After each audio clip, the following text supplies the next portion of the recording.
ಇವತ್ತು ರಾಜ್ಯಸಭಾ ಚುನಾವಣೆಯಲ್ಲಿ ಕಾಂಗ್ರೆಸ್ನ ಮೂವರು ಅಭ್ಯರ್ಥಿಗಳನ್ನು ಗೆಲುವಿನ ಕೇಕೆ ಹಾಕಿದ್ದಾರೆ. ಅದರಲ್ಲಿ ನಾಸೀರ್ ಹುಸೇನ್ ಅವರ ಒಂದು ಬೆಂಬಲಿಗರೊಬ್ಬ ಪಾಕಿಸ್ತಾನಕ್ಕೆ ಜಿಂದಾಬಾದ್ ಅಂತ ಶಕ್ತಿ ಸೌಧದ ವಿಧಾನಸೌಧ ಕೂಡ ಘೋಷಣೆ ಮಾಡುತ್ತೆ. ನಿಜಕ್ಕೂ ಕೂಡ ದೊಡ್ಡ ಮಟ್ಟದ ಖಂಡನೆ ವಿಚಾರ. ಇದ್ರ ಬಗ್ಗೆ ಬಿಜೆಪಿ ನಾಯಕರಿದ್ದಾರೆ, ರವಿಕುಮಾರ್ ಅವರಿದ್ದಾರೆ, ಅವ್ರನ್ನೇ ಕೇಳೋಣ. ರವಿಕುಮಾರ್, ನಿಜಕ್ಕೂ ಕೂಡ ನಾವು ಒಂದು ರೀತಿಯಲ್ಲಿ ಎಲ್ಲೋ ಒಂದು ಕಡೆ ವಿಧಾನಸೌಧ ನಮ್ಮ ಶಕ್ತಿ ಸೌಧಲ್ಲೇ ಬಂದು ಇಷ್ಟು ರಾಜಾರೋಷವಾಗಿ ಕೂಗ್ತಾ ಇದ್ದಾರೆ ಅಂದರೆ ಎಷ್ಟು ಮಟ್ಟಿಗೆ ನಾವು ಅವ್ರಿಗೆ ಸ್ವಾತಂತ್ರ್ಯ ಕೊಟ್ಟಿದ್ದೀವಿ ಅನಿಸ್ತಿದೆ ನೋಡಿ. ಕಾಂಗ್ರೆಸ್ನ ಮನಸ್ಸಿನಲ್ಲಿ ಏನಿದೆ ಅಂತ ಹೇಳಿ ದುಃಖ ಆದಾಗ, ಖುಷಿ ಆದಾಗ ಹೊರಗಡೆ ಬರುತ್ತೆ.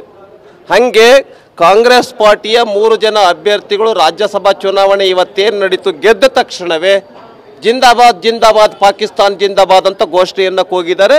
ಇದಕ್ಕೆ ಎಲ್ಲ ಟಿವಿಗಳಲ್ಲಿ ಸಾಕ್ಷಿ ಅಂತ ಹೇಳಿದ್ರೆ ಟಿವಿಗಳನ್ನು ನೋಡ್ಬೋದು. ನಾನು ರಾಜ್ಯದ ಮುಖ್ಯಮಂತ್ರಿ ಉಪಮುಖ್ಯಮಂತ್ರಿಗಳಲ್ಲಿ ಕೇಳ್ತೇನೆ, ನಿಮ್ಮ ಅಭ್ಯರ್ಥಿಗಳು ಗೆದ್ದ ತಕ್ಷಣ ಭಾರತದ ಪರವಾಗಿ ಘೋಷಣೆಯನ್ನು ಕೂಗಬೇಕು, ಪಾಕಿಸ್ತಾನದ ಪರವಾಗಿ ಘೋಷಣೆಯನ್ನು ಕೂಗಬೇಕು.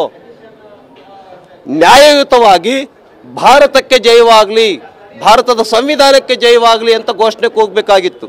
ಆದರೆ ಗೆದ್ದ ತಕ್ಷಣವೇ ಘೋಷಣೆ ಕೂಗಿರೋದೇನು ಅಂತ ಹೇಳಿದ್ರೆ ಜಿಂದಾಬಾದ್ ಜಿಂದಾಬಾದ್ ಪಾಕಿಸ್ತಾನ್ ಜಿಂದಾಬಾದ್. ಅಂದರೆ ಇದನ್ನ ನಿಮ್ಮದು ದೇಶಭಕ್ತಿ? ಈಗ ನೀವು ಒಂದು ದಿನದ ಕೆಳಗಡೆ ಭಾರತದ ಸಂವಿಧಾನವನ್ನು ಓದಿರಿ ಅಂತ ಹೇಳಿದ್ರಿ. ಯಾವ ಸಂವಿಧಾನ ಓದಿದ್ರು ನಿಮ್ಮ ಕಾಂಗ್ರೆಸ್ ಪಾರ್ಟಿಯ ಕಾರ್ಯಕರ್ತರು? ಪಾಕಿಸ್ತಾನದ ಸಂವಿಧಾನ ಓದಿದ್ರು, ಭಾರತದ ಸಂವಿಧಾನವನ್ನು ಓದಿದ್ರು?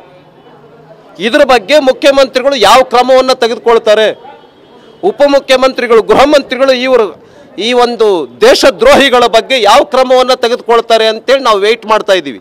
ಇವತ್ತು ರಾಜ್ಯಸಭಾ ಚುನಾವಣೆಯಲ್ಲಿ ಕಾಂಗ್ರೆಸ್ನ ಮೂವರು ಅಭ್ಯರ್ಥಿಗಳನ್ನು ಗೆಲುವಿನ ಕೇಕೆ ಹಾಕಿದ್ದಾರೆ. ಅದರಲ್ಲಿ ನಾಸೀರ್ ಹುಸೇನ್ ಅವರ ಒಂದು ಬೆಂಬಲಿಗರೊಬ್ಬ ಪಾಕಿಸ್ತಾನಕ್ಕೆ ಜಿಂದಾಬಾದ್ ಅಂತ ಶಕ್ತಿ ಸೌಧದ ವಿಧಾನಸೌಧ ಕೂಡ ಘೋಷಣೆ ಮಾಡುತ್ತೆ. ನಿಜಕ್ಕೂ ಕೂಡ ದೊಡ್ಡ ಮಟ್ಟದ ಖಂಡನೆ ವಿಚಾರ. ಇದ್ರ ಬಗ್ಗೆ ಬಿಜೆಪಿ ನಾಯಕರಿದ್ದಾರೆ, ರವಿಕುಮಾರ್ ಅವರಿದ್ದಾರೆ, ಅವ್ರನ್ನೇ ಕೇಳೋಣ.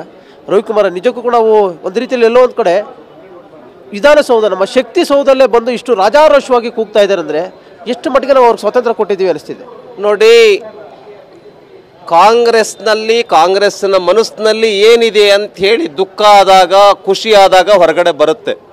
ಹಾಗೆ ಕಾಂಗ್ರೆಸ್ ಪಾರ್ಟಿಯ 3 ಜನ ಅಭ್ಯರ್ಥಿಗಳು ರಾಜ್ಯಸಭಾ ಚುನಾವಣೆ ಇವತ್ತೇನು ನಡೀತು ಗೆದ್ದ ತಕ್ಷಣವೇ ಜಿಂದಾಬಾದ್ ಜಿಂದಾಬಾದ್ ಪಾಕಿಸ್ತಾನ್ ಜಿಂದಾಬಾದ್ ಅಂತ ಘೋಷಣೆಯನ್ನು ಕೂಗಿದ್ದಾರೆ. ಇದಕ್ಕೆ ಎಲ್ಲ ಟಿವಿಗಳಲ್ಲಿ ಸಾಕ್ಷಿ ಅಂತ ಹೇಳಿದ್ರೆ ಟಿವಿಗಳನ್ನು ನೋಡ್ಬೋದು.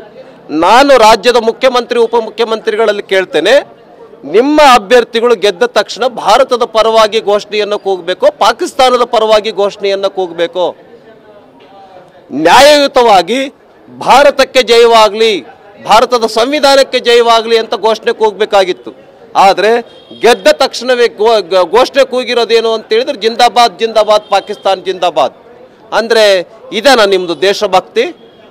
ಈಗ ನೀವು ಒಂದು ದಿನದ ಕೆಳಗಡೆ ಭಾರತದ ಸಂವಿಧಾನವನ್ನು ಓದಿರಿ ಅಂತ ಹೇಳಿದ್ರಿ. ಯಾವ ಸಂವಿಧಾನ ಓದಿದ್ರು ನಿಮ್ಮ ಕಾಂಗ್ರೆಸ್ ಪಾರ್ಟಿಯ ಕಾರ್ಯಕರ್ತರು? ಪಾಕಿಸ್ತಾನದ ಸಂವಿಧಾನ ಓದಿದ್ರು, ಭಾರತದ ಸಂವಿಧಾನವನ್ನು ಓದಿದ್ರು? ಇದ್ರ ಬಗ್ಗೆ ಮುಖ್ಯಮಂತ್ರಿಗಳು ಯಾವ ಕ್ರಮವನ್ನು ತೆಗೆದುಕೊಳ್ತಾರೆ? ಉಪಮುಖ್ಯಮಂತ್ರಿಗಳು, ಗೃಹ ಮಂತ್ರಿಗಳು ಇವರು ಈ ಒಂದು ದೇಶದ್ರೋಹಿಗಳ ಬಗ್ಗೆ ಯಾವ ಕ್ರಮವನ್ನು ತೆಗೆದುಕೊಳ್ತಾರೆ ಅಂತೇಳಿ ನಾವು ವೆಯ್ಟ್ ಮಾಡ್ತಾ ಇದ್ದೀವಿ.